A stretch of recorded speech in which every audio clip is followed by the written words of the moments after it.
is a bandsaw.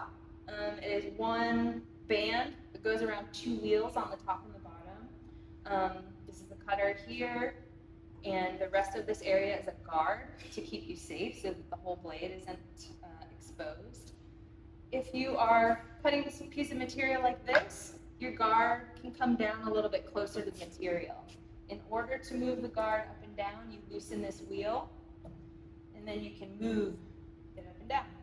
So we're going to move it a little closer to the material, tighten that up, and now you know you're protected. If the blade breaks for some reason, it's all enclosed in this area and it's not going to jump out and hurt you.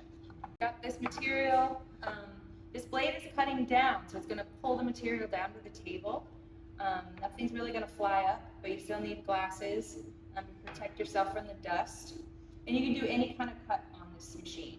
Before you get it started, just make sure you're aware of where your hands are. Again, no reason that your hands should be within 6 inches of this machine, within the 6 inches of the blade.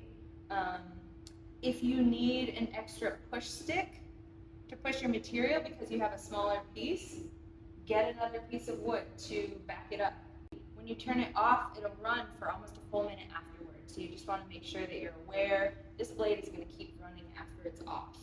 The green switch turns it on, get it up to speed, and then you can make any kind of cut you want. There's no reason that your hand should be over here close to the blade. You shouldn't have really small pieces. If you do have a smaller piece, like I said, you can get another piece that's sacrificial to cut into. That's a safe way to not get your hand in the way. But otherwise, the saw can do a lot. It can cut curves. You can also use this fence to help you cut really straight lines.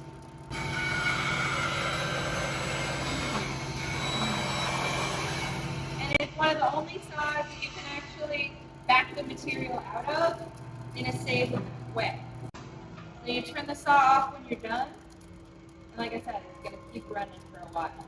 So you want to stand with this saw so the next person doesn't come up and then it's running on them. And before you make another cut, just make sure it comes to a complete stop before you start it back up again. And I would wait to gather any waste. If you have little bits of waste around the blade, wait till that comes to a full stop and then clear the waste out of the blade.